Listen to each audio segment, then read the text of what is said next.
di leen baalu àq di baalu àq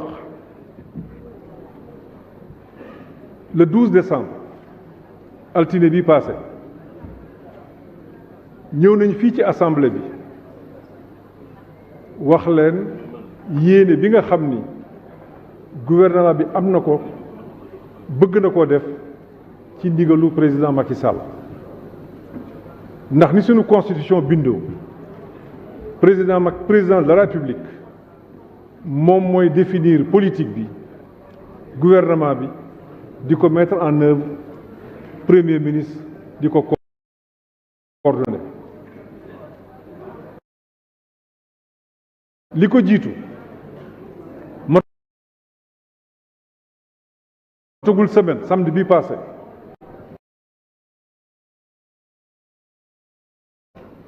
la nga xam ni moom la ñu war a liggéey ngeen jox ñu ko mooy ngeen wote budget bi ci majorité loolu rek mooy xëy na ñu seetaan leen li ñu bëgg mooy ñu bloqué réew mi nag kenn mënu ko bloqué Sénégal am na ay institutions yu wóor Sénégal am na administration ña ko def li ñu bëgg rek mooy xëy na ñu seetaan leen li ñu bëgg mooy ñu bloqué réew mi nag gis rek wax ci àddu ci àtte te xamoo nu mu demee ñun ñëpp loolu mënut a jàll gis nga réew mi yàlla daf ko may administration boo xamante ni ñi ci nekk wala boog ñi ëpp ci ñoom ëpp lool nag c'est des patriotes sincères nekkaluñ fi ma Samba nekkaluñ fi ma Demba juge yi fi nekk muy magistrat yi muy liggéey ci justice c'est des hommes dignes c'est des hommes compétents kenn warul taxaw parce que tu as la possibilité de parler te boo waxee ci hémicycle bi ñu toog mënuñu laa tontu lu la neex nga teg ko ci deru nit rafetul jekkul baaxul dëppoowul ak li réew mi mel dans toute l'administration nous avons des fonctionnaires compétents des fonctionnaires dignes des fonctionnaires qui sont au service de l'État am na ñu fi nekk nañ ci administration xam nañ ni mu demee tantôt nga dégg wéy def nañu ni tel dossier jaay nañ ko def nañu ni administration c'est la verticalité on applique les règles ku nekk lay sa cër nga doxal ko ba mu mot sëkk et en toute responsabilité c'est comme ça que marche une administration te suñu administration li ma ci mën a seede muy impôt muy douane muy trésor muy magistrature ce sont des républicains néew ma nag ñëpp a baax déedéet yàlla bindeewul noonu adduna mais ñi ëpp ci ñoom il mérite une autre considération autre que toog fii di wax diw sàcc na lii diw def na lii te mënoo ci andi benn firnde ça c'est pas possible dafa jekku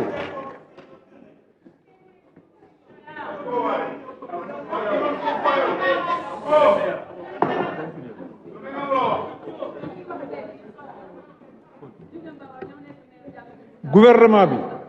biñ fi ñëwee wax nañ leen li ñu bëgg a def nous sommes oui un gouvernement de consolidation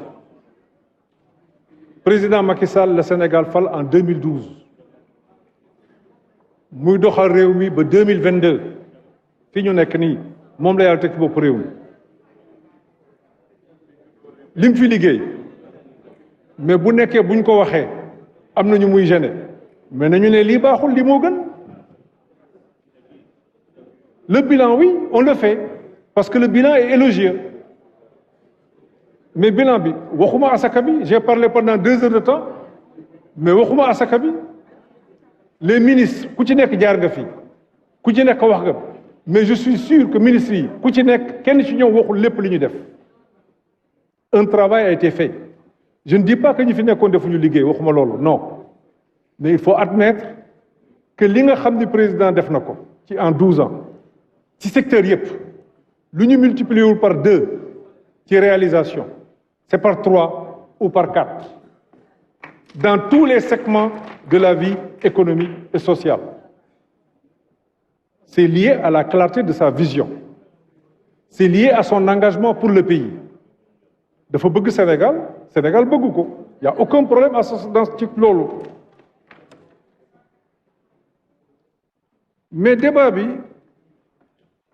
damay gis ni dafa tourner toujours ci wax naa ci léegi yenn saa ñu wax ay élections mais c'est pas une fin en soi. Nous avons une administration républicaine qui a organisé des alternances ici dans ce pays. 2000 moo doon première alternance voté nañu dimanche lundi ñëpp nit ñi xëy liggéey 2012 il y a eu une alternance voté nañu dimanche ñëpp lundi ñëpp liggéey lundi 2024 c'est comme ça que ça va se passer bu ci yàlla àndee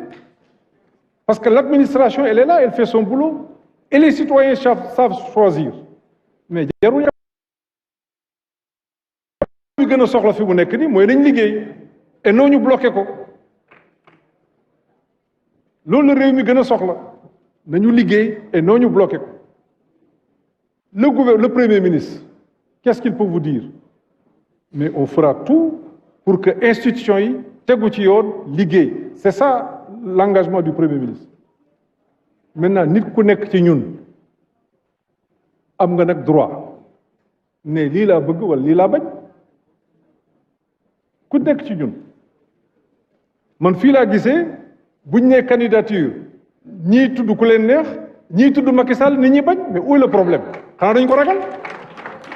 y a aucun problème candidature bu ci tolloo mais c'est le conseil constitutionnel qui va régler ça mais ku nekk ci ñun na am nga droit tànn ku nekk ci ñun sunu réew on a des valeurs ñun xamuñu nit ji la teraanga nga ji ko safaan man xawma man personnel man xawma loolu nit ji la teraanga nga ji ko safaan ma xawma loolu deuxièmement je suis le premier ministre bokk naa ci ñi muy gën a waxal ñi muy njëkk a waxal bokk naa ci ñi muy mujjee waxal loolu mooy cëru premier ministre bokk naa ci ñi muy njëkk a waxal bokk naa ci ñi muy mujjee waxal même bi ma nekkul ci gouvernement bi yàlla dafa dogaloon suñu diggante fu ñu toogee dañuy waxtaan bu xóot lu ñaaw mosu ci am man mënuma ko bañ a yéene c'est impossible parce que liggéeykat la il aime le Sénégal il est sérieux troisièmement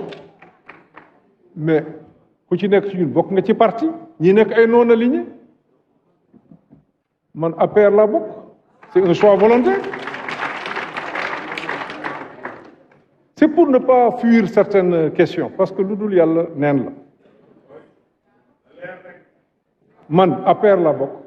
Benno laa bokk ñoom laa bëgg ñu continuer mais loolu dinañ ko gérer ci suñu biir instance yéen koy gérer leen seen bos nu ku nekk gérer bosam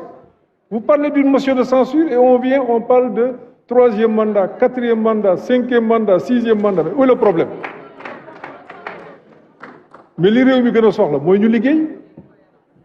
moi je suis avec le président Macky Sall dinaa ko jàppale jusqu'au bout te ñaanal naa ko mu yàgg fi lool na mu yàgg fi lool parce que jig na réew mi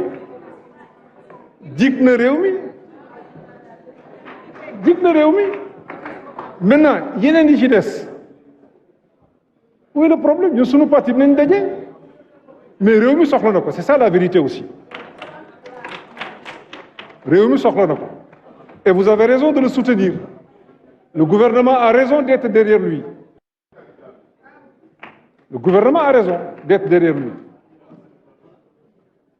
Le Premier ministre, il va parler des institutions, mais bu ñu interpeller Amadou Ba nag am na bëgg-bëggam,